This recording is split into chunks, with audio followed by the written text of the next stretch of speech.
मत चल हवाओं के भरोसे, हवाओं के तो रुख पहाड़ भी मोड़ दिया करते हैं। अपनी हौसला चट्टानों जैसा रख, कोई तुझे हिला नहीं सकते हैं।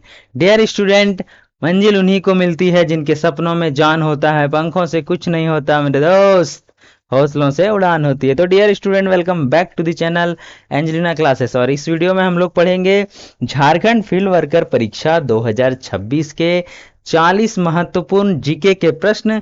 आइए शुरू करते हैं। पहला जो क्वेश्चन है हमारा, भारतीय संविधान की प्रस्तावना में पंथ निरपेक्ष यानी सेक्युलर शब्द किस संशोधन द्वारा जोड़ा गया है? 44वां, 42वां, 24वां या 86वां? इसका आंसर हो जाएगा 42। डियर स्टूडेंट, बात करते हैं सबसे पहले 44वां संविधान संशोधन की। तो इस संशोधन से संपत्ति का जो अधिकार था, संपत्ति का जो अधिकार था उसे मौलिक कर्तव्य, मौलिक अधिकार से हटाकर इसको संवैधानिक अधिकार बना दिया गया। ठीक है, यहीं पे इसमें एक शब्द जोड़ा गया, अखंडता, धर्मनिरपेक्षता जिसे सेक्युलर कहते हैं, ठीक है, समाजवादी, या फिर इसे पंथ निरपेक्ष भी बोल सकते हैं। ये पंथ निरपेक्ष है, ठीक है, पंथ निरपेक्षता, समाजवादी, अखंडता, ऐसे शब्द जोड़े गए। और 24वां संविधान संशोधन में जो क्या किया गया, तो संसद को मौलिक अधिकार दिया गया, या मौलिक अधिकार के कुछ हिस्सों में जो संशोधन करने की बात की गई, यानी कि संसद को यह अधिकार दे दिया गया कि आप संविधान में छेड़छाड़ कर सकते हैं, यानी कि उसको सुधार सकते हैं संविधान को। 86वां संविधान संशोधन जब हुआ तो इसमें जो शिक्षा का अधिकार है वो 21A में लाया और शिक्षा के अधिकार को मौलिक अधिकार बना दिया गया। ठीक है, ये हुआ आपका 2002 में। ठीक है, 42वां संविधान संशोधन की बात करें तो वो हुआ था आपका 76 में। कब? 1976 में। 44वां संविधान संशोधन की बात करें तो ये हुआ था 1978 में। ठीक है, और 24वां संविधान संशोधन की बात करें तो ये हुआ था 1971 में। कब हुआ था? तो 1971 में। ये चीजें आप लोगों को याद रखना है। अगला क्वेश्चन है, प्राचीन ऋग्वेदिक काल के साहित्य में प्रयुक्त अघन्या शब्द का सीधा संबंध किससे है? तो अघन्या का अर्थ होता था गाय। क्या होता था? गाय। बैल का उपयोग काम करने के लिए करते थे, बकरियां पशुधन के रूप में, यानी कि पैसा बेच बेच कर पैसा कमाता था, और घोड़ा जो है वो राजाओं को बैठाकर सवारी कराता था। अगला प्रश्न है, महात्मा गांधी ने अपने जीवन में राष्ट्रीय कांग्रेस के किस एकमात्र वार्षिक अधिवेशन की अध्यक्षता की थी? तो उन्होंने की थी बेलगाम अधिवेशन, जो कि 1924 में हुआ था। यहाँ पे लाहौर अधिवेशन की बात करें तो JL नेहरू ने किया था। किसने? जवाहरलाल नेहरू ने। ठीक है, ये जो अधिवेशन हुआ था आपका वो जवाहरलाल नेहरू के इसमें हुआ था, और इसमें पूर्ण स्वराज की मांग उठी थी लाहौर अधिवेशन में। ठीक है, यहाँ पे अगर हरिपुरा की बात करें 1938 में, तो सुभाष चंद्र बोस महोदय इनके क्या थे? तो अध्यक्ष थे। कराची की बात करें तो पटेल साहब थे, सरदार वल्लभ भाई पटेल, सरदार वल्लभ भाई पटेल। ठीक है, आगे बढ़ जाते हैं। अगला क्वेश्चन है, भारत की मुख्य भूमि का सबसे दक्षिणी छोर कैप कैमोरिन ऐतिहासिक रूप से किस राज्य में स्थित है? 4 ऑप्शन है, केरल, तमिलनाडु, आंध्र प्रदेश और उड़ीसा। ठीक है, तो इसका आंसर हो जाएगा डियर स्टूडेंट आपका तमिलनाडु। क्या हो जाएगा? तमिलनाडु। केरल की बात करें तो मालाबार तट की अगर पूछा जाए, मालाबार तट अगर पूछा जाए तो कहां पर है? केरल में है। Important question. अगर आपको ऐसा पूछा जाता है कि निम्नलिखित में से किस राज्य में मालाबार तट स्थित है, तो कहां पर है? तो आपका केरल में है। ठीक है, आंध्र प्रदेश की बात करें तो यहां पर दक्षिण पूर्वी तट है। क्या है? दक्षिण पूर्वी, ऐसे भी लिख सकते हैं, दक्षिण पूर्वी तट। ठीक है, ये उड़ीसा की बात करें, यहाँ पे चिल्का झील मिलता है। क्या मिलता है? तो चिल्का झील। चिल्का झील कहां पर है? तो उड़ीसा में। ठीक है, क्लियर क्लियर क्लियर। ठीक है, चलिए अगला क्वेश्चन है, भारत के कृषि क्षेत्र के आर्थिक सुधारों से संबंधित प्रसिद्ध नीली क्रांति का संबंध किससे है?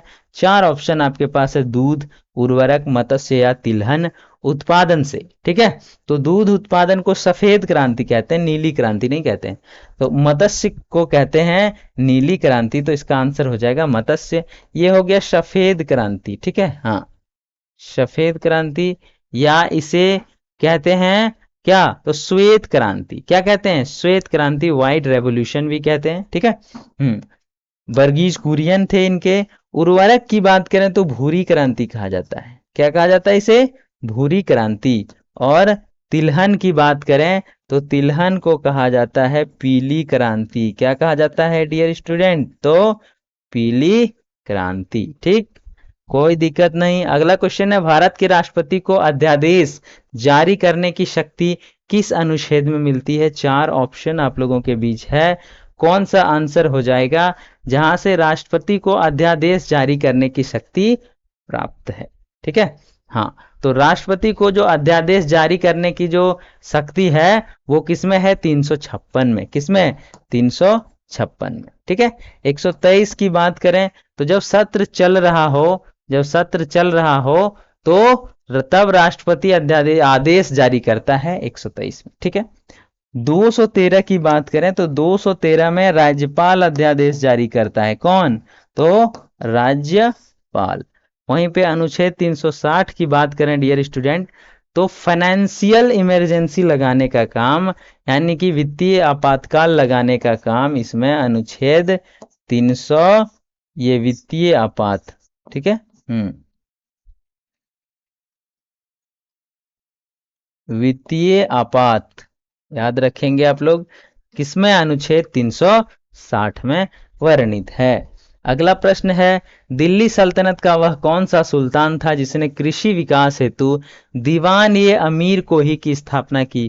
कृषि के विकास के लिए दीवान ए अमीर कोही की स्थापना किया। चार ऑप्शन है, अलाउद्दीन खिलजी, मोहम्मद बिन तुगलक, फिरोज शाह तुगलक या सिकंदर लोदी। तो डियर स्टूडेंट इसका आंसर हो जाएगा मोहम्मद बिन तुगलक। इसे नंगा फकीर भी कहा जाता था और इन्होंने सारा चांदी का पैसा जित्तल में बदलवा दिया और अपने दिवालिया घोषित हो गया। अलाउद्दीन खिलजी की बात करें तो ये बाजार नियंत्रण का काम किया था। इनके टाइम में मूल्य नियंत्रण प्रणाली, अस्थाई सेना का गठन हुआ, यानी कि बाजार नियंत्रण इन्होंने अच्छे से कर दिया। अगर आप 1 किलो वजन कम तोलते हैं तो आपके शरीर से 1 किलो मांस काट के निकाल लिया जाएगा, ऐसा कठोर कानून था इसके पास। लेकिन इन्होंने एक गलत काम किया था, रानी पद्मिनी को हरने के लिए राणा रतन सिंह को छल से मार दिया था। ये सारी चीजें, ये लोग क्रूर है हालांकि, पर कुछ कुछ काम कर दिया है तो कुछ पढ़ लेते हैं हम लोग। फिरोज शाह तुगलक नहर निर्माण करवाया था। ठीक है, अगर नहर निर्माण की बात करें अगर हम लोग, तो किसका नाम आता है सबसे ऊपर? नहर निर्माण की प्रक्रिया में आता है फिरोज शाह तुगलक। ठीक है, फिरोज शाह तुगलक की बात करें तो दीवान ए खैरात इन्होंने बनाया था, एक संस्था, दीवान ए खैरात। ठीक है, दीवान ए खैरात क्या था? तो दान बांटने वाला एक विभागे बना दिया। सिकंदर लोदी की बात करें तो आगरा शहर को इन्होंने बसाया था। आगरा शहर जहां पर आप प्यार से ताजमहल देखने जाते हैं, वो आगरा शहर सिकंदर लोदी का बसाया हुआ है, यानी कि आगरा का संस्थापक सिकंदर लोदी हैं। ठीक है, चलिए आगे बढ़ेंगे। मध्य प्रदेश के जबलपुर में स्थित भेड़ा घाट के पास प्रसिद्ध धुआंधार जलप्रपात किस नदी पर है? क्वेश्चन है कि धुआंधार जलप्रपात किस नदी पर है? ठीक है, ऑप्शन आप लोगों के बीच है, चंबल नदी, तापी नदी, नर्मदा नदी या गोदावरी नदी। ठीक है, हाँ, तो आपका चंबल नदी जो है वो जाना पावा पहाड़ी से निकलती है और चुलिया जलप्रपात का निर्माण करती है। क्या करती है? ये चुलिया। ठीक है, याद रखेंगे, चुलिया जलप्रपात।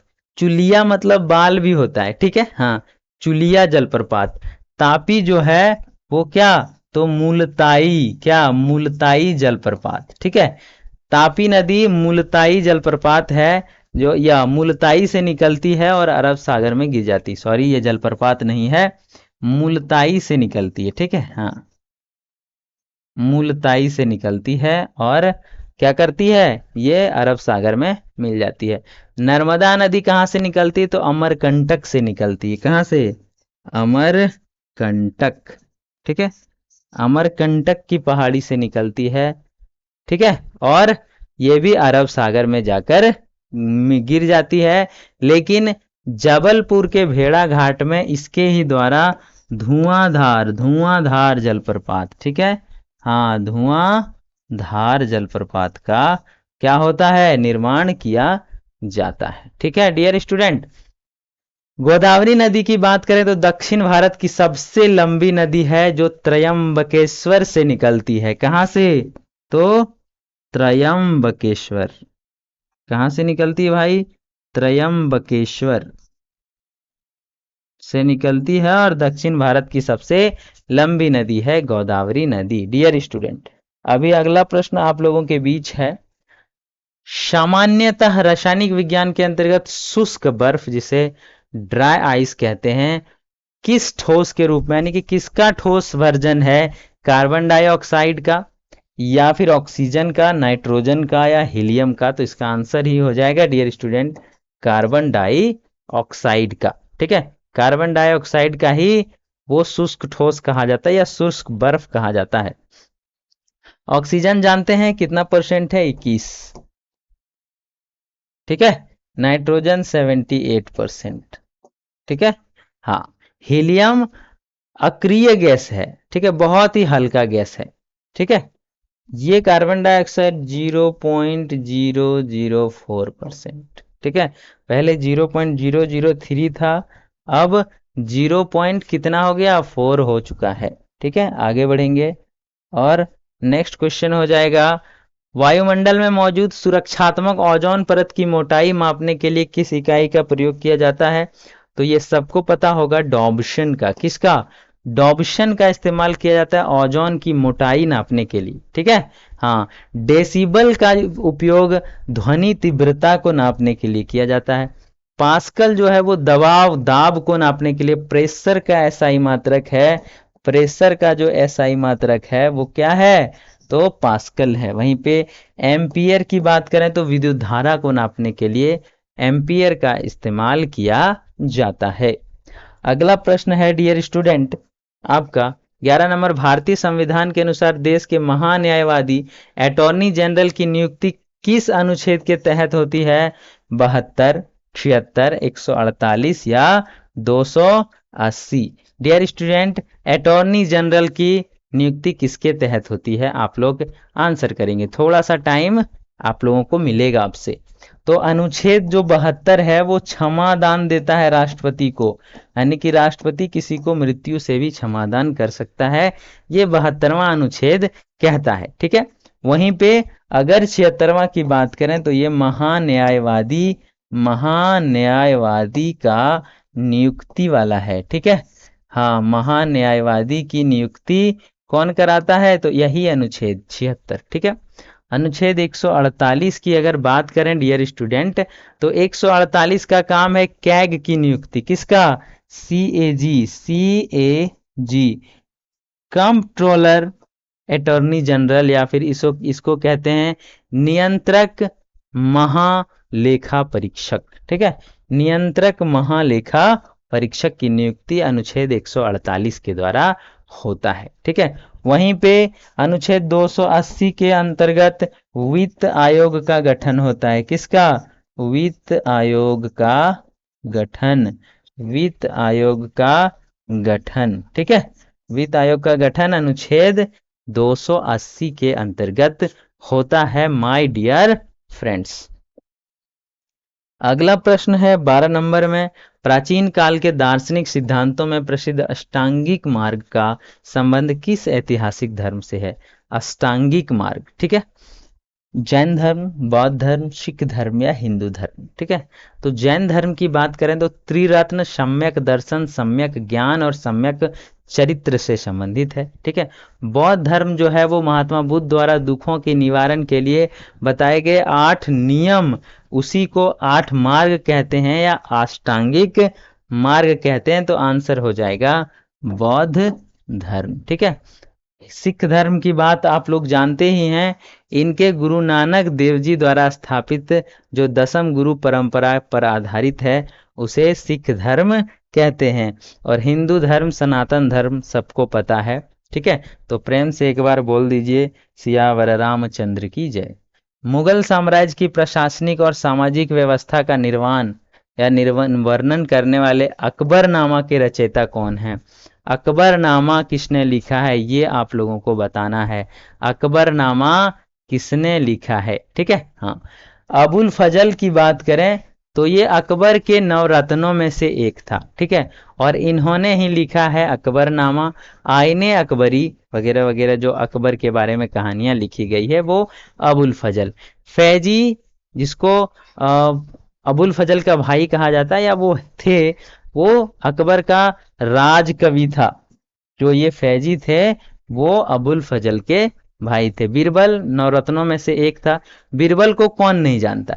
और दीवान ए इलाही, बीरबल जो सबसे बड़ा पहला अनुयायी थे जो अकबर ने चलाया था, दीवान ए इलाही स्वीकार करने वाले पहले कौन थे? तो पहले हिंदू थे। बदायूनी की बात करें तो इन्होंने रामायण और महाभारत का फारसी में अनुवाद किया है। रामायण, ठीक है, रामायण और महाभारत और महाभारत इसका ये किया है, मतलब ट्रांसलेट किया है। किसमें? तो फारसी में किया है, ताकि फारसी वाले लोग भी इसको पढ़े। बहुत अच्छा कहानी है, भगवान के बारे में वर्णन किया गया है। क्वेश्चन नंबर 14 है, सीमाओं के भौगोलिक विश्लेषण के अनुसार भारत के साथ सबसे लंबी अंतर्राष्ट्रीय सीमा साझा करने वाला देश कौन सा है? चीन, बांग्लादेश, पाकिस्तान या नेपाल? इसका आंसर हो जाएगा नेपाल। क्या हो जाएगा? ये बांग्लादेश। क्या हो जाएगा डियर स्टूडेंट? बांग्लादेश। अगर चीन की सीमा की बात करें तो भारत के साथ लगभग 3488, कितना? 3488 किलोमीटर ये करता है। क्या करता है? तो 3488 किलोमीटर का चीन के साथ साझा करता है। वहीं पे अगर बांग्लादेश की बात करें तो 4096, कितना? 4096.7 किलोमीटर ये साझा करता है। तो चाइना से भी ज्यादा तो बांग्लादेश के साथ करता है। कैसे? ऐसे ऐसे गोल गोल घुमा हुआ है, तो वो पूरा ज्यादा ही साझा करता है। ठीक है, वहीं पे पाकिस्तान की साथ बात करें तो 33-23 किलोमीटर, 33 और 23 किलोमीटर तय ये करता है, साझा करता है। ठीक है, हाँ। और वहीं पे अगर बात करें नेपाल की तो 1751, कितना? 1751 किलोमीटर। तो ये डाटा आप लोगों को अच्छे से याद रखना है। इन सभी देशों के साथ इतना इतना किलोमीटर का साझा करता है, और सबसे लंबा जो करता है वो बांग्लादेश के साथ करता है। स्वतंत्रता के बाद शुरू की गई भारत की प्रथम पंचवर्षीय योजना का मुख्य आर्थिक जोर किस क्षेत्र पर था? मतलब सबसे पहला जो पंचवर्षीय योजना चलाया गया उसमें किससे संबंधित था? कृषि, भारी उद्योग, सेवा क्षेत्र या गरीबी हटाओ? तो इसका आंसर हो जाएगा कृषि क्षेत्र। ठीक है, कृषि क्षेत्र में क्या क्या है भाई? तो खेती में जितना भी चीजें हैं, और प्लस में आपका मत्स्य पालन वगैरह हो गया, गौ पालन हो गया, ये सारी चीजों को कृषि के अंतर्गत ही रखा जाता है। पहली पंचवर्षीय योजना 1951 से शुरू होकर 1956 में खत्म हो गया। इसे हैरोड डॉमर मॉडल भी कहा जाता है। ठीक है, आगे बढ़ जाएंगे हम लोग। किस संवैधानिक संशोधन द्वारा भारत में शिक्षा के अधिकार को मौलिक अधिकार 21A बनाया गया? तो हम लोगों ने अभी पढ़ा था शुरू शुरू में, उसी में से ये डिटेल था 86वां संविधान संशोधन। 44वां की बात करें तो ये संपत्ति के अधिकार को हटा दिया था। 42वां में वही अखंडता को जोड़ा गया, धर्म पंथ निरपेक्षता को जोड़ा गया। 91वां संविधान संशोधन की बात करें तो इसमें क्या हुआ था? मंत्रियों की संख्या को विधायिका के कुल सदस्यों का 15% सीमित किया गया। यानी कि इसमें अगर मंत्री जो है वो कितना होगा? 15%। कितना होगा? 15%। अगर विधायक एक राज्य में 80 गो है तो उसका 15%। ठीक है, 15 × 20 मतलब 12 मंत्री होगा। झारखंड में अगर 80 विधायक है तो मंत्री 12 होगा। ठीक है, ये चीजें किया गया किसके द्वारा, तो यही आपका संविधान संशोधन जो 91 में ये 91वां जो हुआ था 2003 में। कब, ये 2003 में हुआ था। ठीक, क्लियर, कोई दिक्कत नहीं, कोई समस्या नहीं, कोई दिक्कत नहीं होना चाहिए। ये तो 76 में हुआ है, आप लोगों को पता होना चाहिए 1976 में हुआ है। ठीक है, हाँ 42वां, वहीं पे 1977, ये 44वां जो है वो 1978 में हुआ था, ये भी आपको याद रखना है। तो चीजें कुल मिलाकर ये सारी याद रखना है। अगला क्वेश्चन है, भारतीय राष्ट्रीय आंदोलन के दौरान प्रसिद्ध प्रसिद्ध कथन स्वराज्य मेरा जन्मसिद्ध अधिकार है, किसका है, तो बाल गंगाधर तिलक का है। लाला लाजपत राय की बात करें, लाला लाजपत राय की बात करें, ठीक है, लाला लाजपत राय की बात करें तो इनको लाठी लगी थी, आप लोगों को पता होगा। साइमन कमीशन का विरोध ये कर रहे थे, साइमन कमीशन गो बैक, क्या कर रहे थे, साइमन कमीशन गो बैक। ठीक, इसी में इन्हें अंग्रेजों ने लाठी बरसाया इनके ऊपर, और काम हो गया खराब, क्या हो गया, ये चल बसे। ठीक है, बाल गंगाधर तिलक ने यह नारा दिया था होम रूल आंदोलन के दौरान। ठीक है, होम रूल आंदोलन के दौरान दिया था कि स्वराज मेरा जन्म सिद्ध अधिकार है। ठीक, बिपिन चंद्र पाल की बात करें, अगर बिपिन चंद्र पाल, पाल बाल, ठीक है, हाँ लाल बाल पाल, ये सब गर्म दल के नेता थे, सभी गर्मा गर्मी वाले थे। ठीक है, हाँ ये त्रिगुट नेता यही सब तीनों थे, लाल बाल पाल। और सुभाष चंद्र बोस की बात करें तो तुम मुझे खून दो मैं तुझे आजादी दूंगा, ये सारी चीजें इन्होंने कही थी। अब है, भारत की सबसे बड़ी तटीय लेगुन और खारे पानी की प्रसिद्ध चिल्का झील किस राज्य में है, तो उड़ीसा में है, हमने अभी बता दिया, तो इस पे ज्यादा डीप जाने का बात नहीं है। मानव शरीर की पाचन क्रिया के अंतर्गत मुख की लार, जिसको सलाइवा कहते हैं, उसमें कौन सा एंजाइम होता है डियर स्टूडेंट, कौन सा एंजाइम होता है, आप लोगों को पता होगा। ठीक है, इसे टाइलिन कहते हैं, क्या कहते हैं, टाइलिन।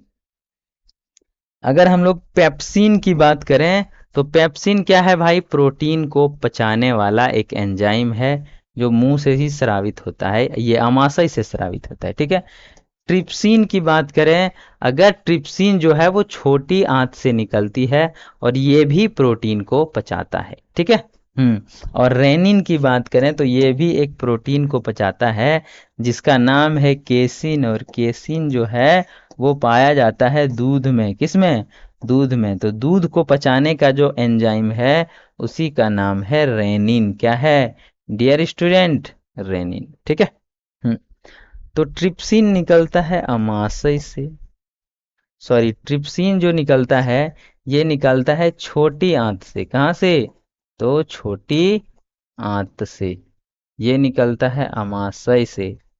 ठीक है, और ये सब जो है वो प्रोटीन को ही पचाने का काम करता है। ठीक, क्लियर।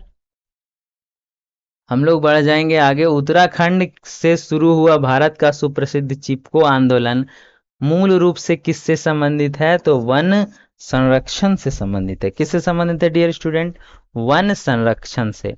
अगर हम लोग बात करें मृदा अपरदन की, तो मिट्टी के कटाव को कहते हैं मृदा अपरदन, जल प्रदूषण जल के प्रदूषण को कहते हैं, और वन्य जीव की शिकार आप लोग जानबे करते हैं, तीर से मार देता है, गोली से मार देता है। तो इस तरीके से जो वन्य जीव को नुकसान पहुंचाता है। 21वां प्रश्न है, पंचायती राज व्यवस्था से संबंधित भारतीय संविधान का 11वीं अनुसूची में कुल कितने विषय शामिल हैं, कितने विषय शामिल हैं डियर स्टूडेंट, 18, 29, 12 या 22, तो इसका आंसर हो जाएगा 29। कितना हो जाएगा डियर स्टूडेंट, 29। 12वीं अनुसूची में 18 विषय शामिल है, यानी कि ये 12वीं अनुसूची है, उसमें 18 विषय शामिल है। ठीक है, हाँ वहीं पे बात करें तो पंचायती राज में ये 29 आप लोग समझ गए। 11वीं अनुसूची में जो है वो 12 विषय शामिल है। ठीक है, हाँ तो ये 11वीं अनुसूची की बात कर सकते हैं। 22 विषय की बात करें तो ये 8वीं अनुसूची में शामिल आधिकारिक भाषाएं। ठीक है, ये 8वीं अनुसूची है। इसमें आधिकारिक भाषाओं के बारे में बताया गया है। अगला प्रश्न है, मध्य प्रदेश में स्थित मौर्य स्थापत्य कला का प्रसिद्ध केंद्र सांची का स्तूप किस सम्राट ने बनवाया था? अशोक, चंद्रगुप्त मौर्य, कनिष्क या हर्षवर्धन? तो अशोक ने बनवाया था। किसने बनवाया था डियर स्टूडेंट? तो अशोक ने बनवाया था। अशोक कौन थे? तो मौर्य वंश का सबसे मतलब खतरनाक शक्तिशाली राजा, ठीक है, अशोक हैं। ठीक है, सम्राट जो है वो, इन्होंने एक स्तूप बनाया, बौद्ध स्तूप। ठीक है, अगर मौर्य वंश के संस्थापक की बात करें तो चंद्रगुप्त मौर्य हैं। कनिष्क की बात करें तो ये कुषाण वंश के महान राजा हुए। ठीक है, और चौथे बौद्ध संहिता का आयोजन इसी ने किया था, यक कनिष्क ने किया था। ठीक है, हर्षवर्धन की बात करें तो पुष्यभूति वंश, ठीक है, ऐसे करके एक आप वंश पढ़ेंगे, पुष्यभूति वंश, ठीक है, जो कन्नौज में राज करते थे। कनिष्क की बात करें तो ये कुषाण के महान शासक थे। ठीक है, तो चीजें आप लोगों को याद रखना है। 23वां क्वेश्चन है, फतेहपुर सीकरी में स्थित ऐतिहासिक बुलंद दरवाजा का निर्माण अकबर ने किस राज्य की विजय की स्मृति में कराया था? तो इन्होंने किसकी विजय के उपलक्ष्य में कराया था डियर स्टूडेंट? तो गुजरात विजय करके जब आए तो इन्होंने फतेहपुर सीकरी में बुलंद दरवाजा का निर्माण कराया। ठीक है, और बंगाल में भी विजय प्राप्त किया अकबर ने, गुजरात में भी विजय प्राप्त किया, दक्कन में भी विजय प्राप्त किया, और कश्मीर में भी विजय प्राप्त किया। तो ये सभी में विजय प्राप्त किया, लेकिन गुजरात जब विजय प्राप्त किया तो इन्होंने बुलंद दरवाजा का निर्माण कराया डियर स्टूडेंट। अगला है, मानक समय रेखा के अनुसार भारत का प्रमाणिक समय ग्रीनविच टाइम कितना से आगे है? यानी कि मीन जो हमारा ग्रीनविच टाइम है, मतलब जो पूरा दुनिया मानता है ग्रीनविच टाइम, उससे भारत का जो टाइम है वो कितना आगे है? तो ये डियर स्टूडेंट 5.5 घंटा आगे है, 5 घंटा 30 मिनट आगे है। ठीक है, आगे बढ़ेंगे। भारत के बैंकिंग क्षेत्र के इतिहास में देश के वाणिज्यिक बैंकों का पहली बार राष्ट्रीयकरण किस वर्ष किया गया? पहली बार राष्ट्रीयकरण किस वर्ष किया गया डियर स्टूडेंट? तो बैंकों का जो राष्ट्रीयकरण किया गया वो कब किया गया? यानी कि आपका भारत के बैंकिंग क्षेत्र के इतिहास में देश का जो है वो 1969 में किया गया। कब? 1969 में। बाकी बैंकों का, लेकिन आरबीआई का जो हुआ था वो 1949 में हुआ था। ठीक है, ऑप्शन भी नहीं है यहाँ पे, कोई बात नहीं। अगर हम लोग इन सब ऑप्शंस की अगर बात करें डियर स्टूडेंट, ऑप्शंस की बात करें तो 1947 में भारत स्वतंत्र हो गया, ये तो पता है सबको। ठीक है, अगर हम लोग 69 की बात करें तो वाणिज्यिक बैंकों का राष्ट्रीयकरण हो गया। ठीक है, 1980 में जो है दूसरा चरण हुआ बैंकों का। क्या? तो पहली बार आपका 1969 में हुआ, फिर 80 में हुआ, और 1991 की बात करें तो आर्थिक सुधार का शुरुआत हुआ था। ठीक, आगे बढ़ेंगे और अगला प्रश्न हो जाएगा, भारतीय संसदीय नियमावली के अनुसार राष्ट्रपति द्वारा राज्यसभा में कुल कितने सदस्यों को मनोनीत किया जाता है? संसदीय नियमावली के अनुसार 12 सदस्य जो है वो मनोनीत किए जाते हैं। अगला प्रश्न है, भारतीय इतिहास के प्रसिद्ध 1857 के प्रथम स्वतंत्रता संग्राम के समय भारत का गवर्नर जनरल कौन था? 4 ऑप्शन है, Lord Dalhousie, Lord Canning, Lord William Bentinck या लॉर्ड रिपन। तो आपका आंसर हो जाएगा लॉर्ड कैनिंग। कौन थे? Lord Canning. ठीक है डियर स्टूडेंट, कोई दिक्कत नहीं होना चाहिए। डॉक्ट्रिन ऑफ लैप्स लाया था ये चूतिया, लॉर्ड डलहौजी ने लाया था। ठीक है, ये हड़प नीति था, ये हड़पता था, कमीना था ये। ठीक है, आगे है लॉर्ड कैनिंग। लॉर्ड कैनिंग की बात करें तो ये यही थे 1857 का विद्रोह पे। विलियम बेंटिक की बात करें तो इन्होंने एक अच्छा काम किया, सती प्रथा का उन्मूलन कर दिया राजा राम मोहन राय के साथ मिलकर। लॉर्ड रिपन की बात करें तो स्थानीय स्वशासन के जनक कहे जाते हैं। अभी जो पंचायती राज हम लोग देखते हैं वो इन्हीं का ही देन है, लॉर्ड रिपन का। इन्होंने स्थानीय शासन की कुछ चीजें बनाई और लागू किया। ठीक है, तो और इन्होंने एक और काम किया, नियमित जनगणना शुरू कर दिया लॉर्ड रिपन ने। ठीक है, तो लॉर्ड रिपन का ये काम है स्थानीय स्वशासन, ठीक है। हाँ, स्थानीय स्वशासन, स्वशासन, ठीक है। और दूसरा काम जनगणना करवाया, जनगणना, लेकिन नियमित करवा दिया इन्होंने, ठीक है। हाँ, लॉर्ड मेयो ने शुरू किया लेकिन इन्होंने जनगणना को नियमित कर दिया, 10 साल के अंतर्गत होना चाहिए। अगला है बहुउद्देशीय नदी घाटी परियोजनाओं में प्रसिद्ध नागार्जुन सागर बांध किस नदी पर स्थित है? तो अर्जुन का दोस्त है कृष्ण, ठीक है। अर्जुन का दोस्त कौन है डियर स्टूडेंट? तो कृष्ण है। कौन है? कृष्ण है, ठीक है। पता चला, अर्जुन सागर बांध कृष्णा नदी पर है। आगे है पोलावरम और जैकवाड़ी परियोजना किस पर है? तो गोदावरी पर है। पोलावरम, पोलावरम, पोलावरम और जायकवाड़ी, ये जो योजना है वो गोदावरी नदी पर स्थित है डियर स्टूडेंट, ठीक है। वहीं पे मेट्टूर बांध और शिव समुद्रम परियोजना जो है वो कावेरी नदी पर है। मेट्टूर बांध, मेट्टूर बांध और शिव समुद्रम परियोजना, शिव समुद्रम, शिव समुद्रम परियोजना कहाँ पर है? तो कावेरी नदी पर है डियर स्टूडेंट। अगर महानदी की बात करें तो हीराकुंड बांध जो विश्व का सबसे लंबा मिट्टी का बांध है, ठीक है। यहाँ पे हीराकुंड, हीराकुंड, ठीक है। हीराकुंड कहाँ पर है? तो महानदी पर है। और ये मिट्टी का सबसे बड़ा विश्व का है। मानव जाति के स्वास्थ्य इतिहास में प्रसिद्ध चेचक के टीके, स्मॉल पॉक्स वैक्सीन की खोज किसने किया था? 4 ऑप्शन है, लुई पाश्चर, वाग, ये फिर आपका अलेक्जेंडर फ्लेमिंग है, फिर एडवर्ड जेनर है और रॉबर्ट कोच है। कौन सा आंसर हो जाएगा डियर स्टूडेंट? तो अगर लुई पाश्चर की बात करें तो कुत्ता को पालूं, पालूं यानी कि कुत्ता, रेबीज के टीका का खोज इन्होंने किया था। और पाश्चुरीकरण का सिद्धांत इन्होंने किया था, पाश्चुरीकरण, ठीक है। एडवर्ड जेनर की बात करें तो इन्होंने ही चेचक के टीका का खोज किया था, एडवर्ड जेनर। अलेक्जेंडर फ्लेमिंग की बात करें तो एंटीबायोटिक सबसे पहले इन्होंने ही दिया था जिसका नाम था पेनिसिलिन। क्या है? पेनिसिलिन, ठीक है। हाँ, पेनिसिलिन इन्होंने दिया।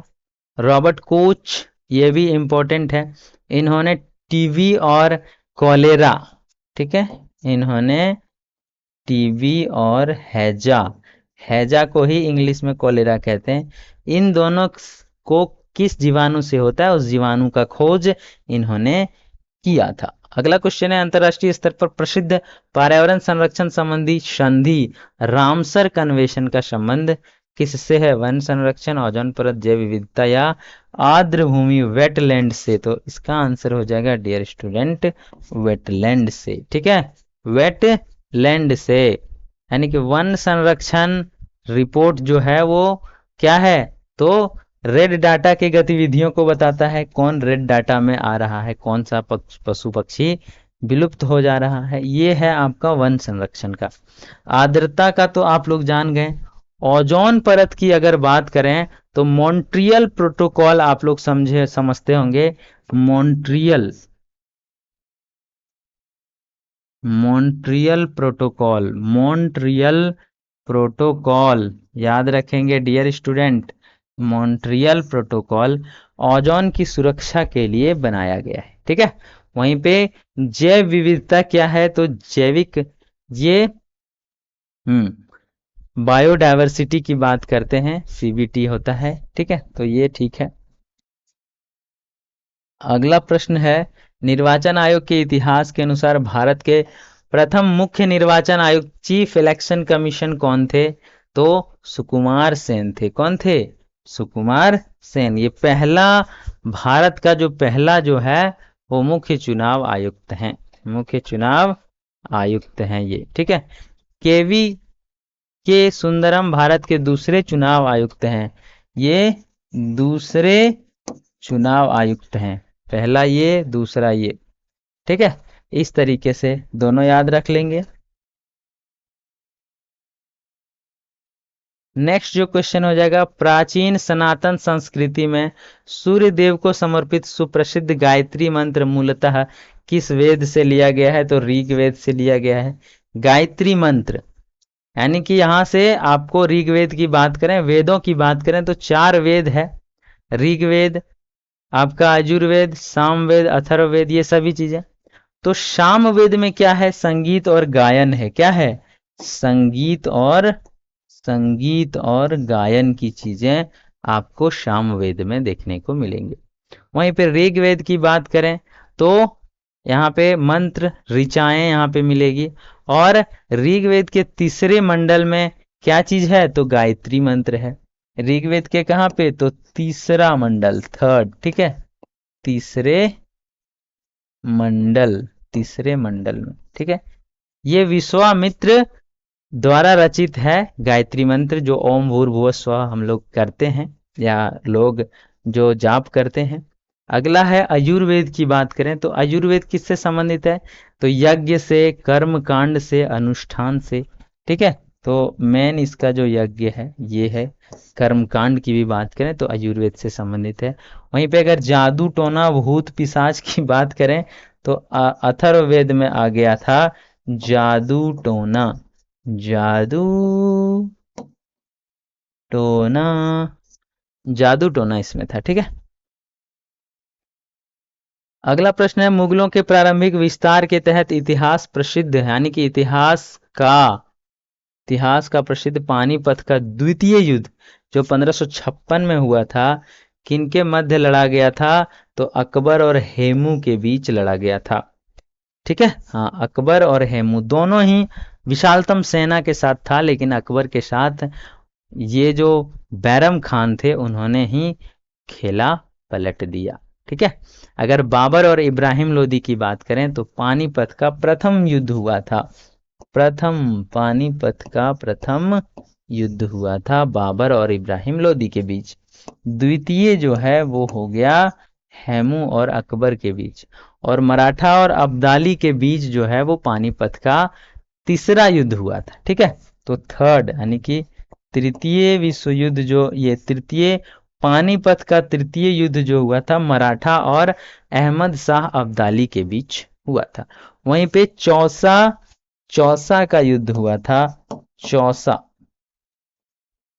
चौसा और कन्नौज, ये दोनों का जो युद्ध हुआ था वो हुमायूं और शेरशाह सूरी के बीच में हुआ था। ठीक है, बिलग्राम का भी युद्ध हुआ था, बिलग्राम में भी हुआ था, यानी कि यही कन्नौज का जो युद्ध है उसे कहा जाता है बिलग्राम का युद्ध। ठीक है, इसे कन्नौज कहिए, बिलग्राम कहिए,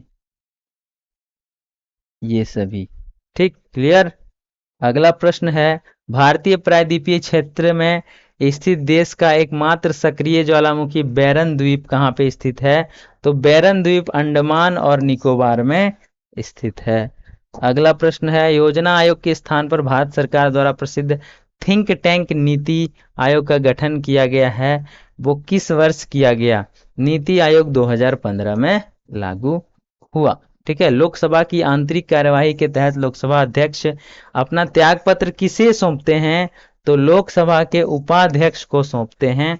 आंसर इसका हो जाएगा बी, बिल्कुल करेक्ट आंसर। ठीक है, हाँ, अगला प्रश्न है, वर्ष 1913 में अमेरिका के सैन फ्रांसिस्को शहर में सशस्त्र क्रांति हेतु गदर पार्टी की स्थापना किसने की थी?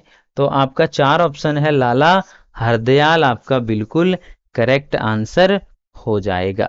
ठीक है, हाँ, लाला हरदयाल आपका करेक्ट आंसर हो जाएगा। अगला प्रश्न है, अगर भगत सिंह की बात करें तो ये बहुत बड़े गरम दल के नेता थे। ठीक है, नौजवान भारत सभा इन्होंने किया और HSRA से संबंधित क्रांतिकारी ये थे। ठीक है, दूसरा, अगर चंद्रशेखर आजाद की बात करें तो इन्होंने ही अपने कनपट्टी पे गोली लगा दी थी। हिंदुस्तान सोशलिस्ट रिपब्लिकन एसोसिएशन के ये सदस्य थे। और वही HSRA का सुबह ये भगत सिंह भी थे, वही HSRA मतलब हिंदुस्तान, ठीक है, हाँ, हिंदुस्तान सोशलिस्ट रिपब्लिकन एसोसिएशन उसका फुल फॉर्म है, ठीक है। तो ये दोनों उसी का मेंबर थे, क्रांतिकारी थे। रास बिहारी बोस की बात करें तो रास Bihari Bose Indian independence league जिसको कहते हैं, वो उससे संबंधित थे। और 1912 में दिल्ली बम कांड से संबंधित, 1912 में जो दिल्ली बम कांड हुआ था उसमें जो है रास बिहारी बोस का संबंध है, ठीक। अगला है हिमालयी पर्वत श्रृंखला में सामरिक विश्लेषण अनुसार प्रसिद्ध नाथुला दर्रा भारत के किस राज्य में स्थित है? नाथुला, नाथुला किस राज्य में स्थित है भाई? तो नाथुला आपका सिक्किम में है। कहाँ पर है डियर स्टूडेंट? सिक्किम, सिक्किम कहाँ पर है? नाथुला सिक्किम में है, ठीक है। और भारत और चीन को जोड़ने वाला प्रसिद्ध दर्रा है जो कि नाथुला दर्रा कहलाता है। वहीं पे उत्तराखंड की बात करें तो वहां पे माना, नीति, लिपुलेख ये सब है। माना, माना दर्रा, नीति दर्रा, लिपुलेख, अगर ये सब दर्रा की बात करें तो ये कहाँ पर है? तो उत्तराखंड में पाया जाता है। वहीं पे अगर हिमाचल प्रदेश की बात करें तो सीप किला, रोहतांग, ठीक है, हाँ क्या? तो सीप किला, रोहतांग आदि जो दर्रा है, इंपॉर्टेंट, ये सबसे क्वेश्चन पूछते हैं। तो ये सब कहाँ पर है? हिमाचल प्रदेश में। वहीं पे अगर अरुणाचल प्रदेश की बात करें तो बॉमडिला और यांग याप, लामलाचा ऐसे करके जो दर्रा है, बॉमडिला सबसे ज्यादा इंपॉर्टेंट है तो इसे हम लिख देते हैं। बॉमडिला कहाँ पर है? अरुणाचल प्रदेश में है, ठीक। कोई दिक्कत, कोई समस्या नहीं होना चाहिए। अगला है वैज्ञानिक भौतिकी प्रणालियों के तहत किस किस परिपथ में बहने वाली विद्युत धारा मापने का यंत्र क्या है? तो एमीटर है विद्युत धारा मापने का। वहीं पे विभवांतर मापते हैं वोल्ट मीटर से। गैल्वेनोमीटर से छोटी छोटी जो होते हैं विद्युत धारा और उसकी दिशा, विद्युत धारा और उसकी दिशा को नापते हैं गैल्वेनोमीटर से। वहीं पे लेक्टोमीटर की बात करें तो दूध, ये थोड़ा डिफरेंट है इसलिए लिख देते हैं। दूध की शुद्धता मापने के लिए हम लोग लेक्टोमीटर का इस्तेमाल करते हैं। अगला प्रश्न है भारतीय संविधान में उल्लेखित आपातकालीन उपबंध, इमरजेंसी प्रोविजन किस देश के संविधान से लिया गया है? तो जर्मनी से लिया गया है। अगर हम लोग बात करें अमेरिका से तो मौलिक अधिकार, न्यायपालिका की स्वतंत्रता, उपराष्ट्रपति का पद हम लोग लिए हैं अमेरिका से। वहीं पे अगर हम लोग कनाडा की बात करें तो सशक्त केंद्र, संघात्मक व्यवस्था, मतलब कि राज्य भी पूरा एक बार पावर, सबका पावर प्रधानमंत्री के पास रहेगा, राज्य के पास अलग अलग पावर नहीं रहेगा। ये चीजें हम लोग ने कनाडा से लिया है। ऑस्ट्रेलिया से हम लोग समवर्ती सूची को लिए हैं और संसद की संयुक्त बैठक जो हम लोग का होता है वो ऑस्ट्रेलिया से लिया गया है। तो ये सारी चीजें था आपका 40 क्वेश्चन जो आपके फील्ड वर्कर के एग्जाम में 40 जीके पूछे जाएंगे, उन सबों का एक सेट बनाकर हम आप लोगों के बीच प्रस्तुत किए। आशा करते हैं अच्छा लगा होगा। मिलेंगे ऐसे ही एक नए सेट के साथ, तब तक के लिए टेक केयर, बाय बाय।